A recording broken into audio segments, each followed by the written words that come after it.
We're at the pyramids of Méroé, the graves of the kings and of the queens of Méroé in northern Sudan along the river Nile.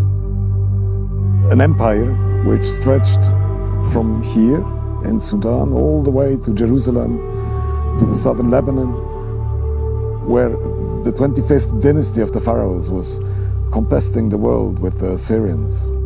So we're in a very, very historic place, in a very symbolic place as well for this ancient civilization of Sudan.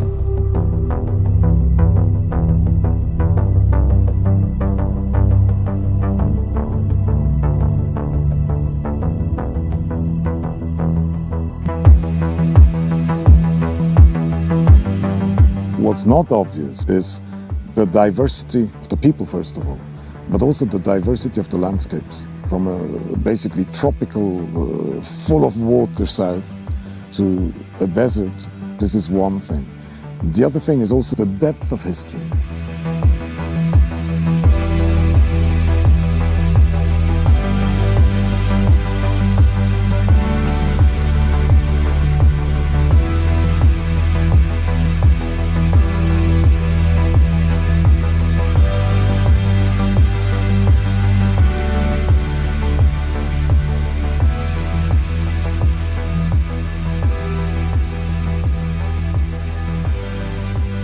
It's easy to hear that, yes, there are more pyramids in Sudan than in Egypt, but you really have to ask people and to read up in order to understand, if you're not a specialist of this history, in order to understand what this actually represents here.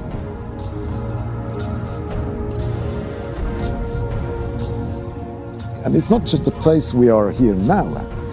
Simply one of the great civilizations of this world, which has conquered and defended and conquered again and lost and conquered again big swaths of the antique world, and who has measured itself against the other big civilizations at the time. And somehow there is no way this cannot have an impact until today. And I think that's part of what you feel simply if you walk around. But you need to dig a little bit, or to travel a little bit to places where hardly ever anybody comes to, like the one we are here, the heart of an ancient super kingdom.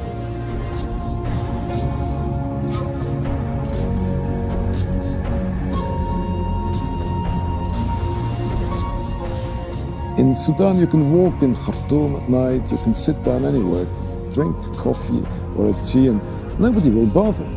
Not because they ignore you or they disrespect you, but they don't bother. You're just part of being there, and that's fine for everybody. It's this incredibly generous, open-hearted atmosphere of people who are just incredibly nice. I have not seen that anywhere else.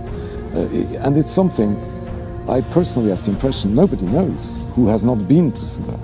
You really have to be here to understand what it means to encounter people who are so at ease with themselves and that they can be so generous with everybody else. It's fascinating. It's absolutely fascinating.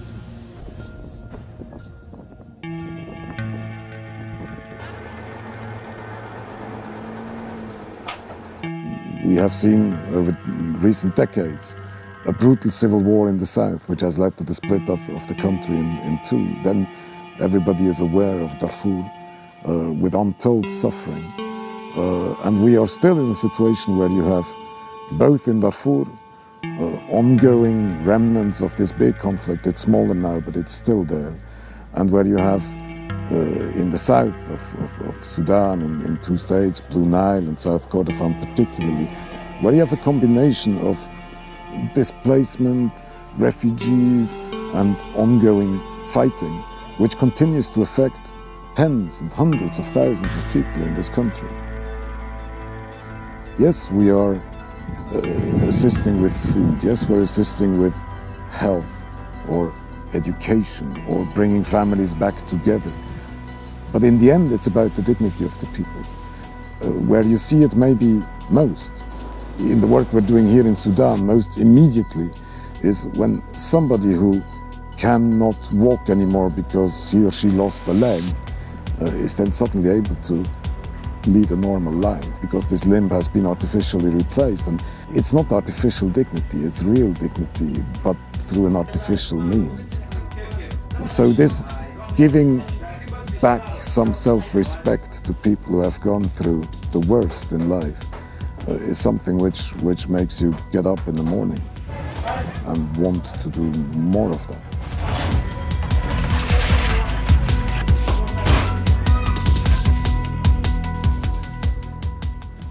What gives me, in the end, the biggest joy is to be able to make a difference for individuals, for an individual human being who is affected by a horrible environment. Yes, we do work for numbers, but in the end, you look at the difference you can make to one person and to these many one persons.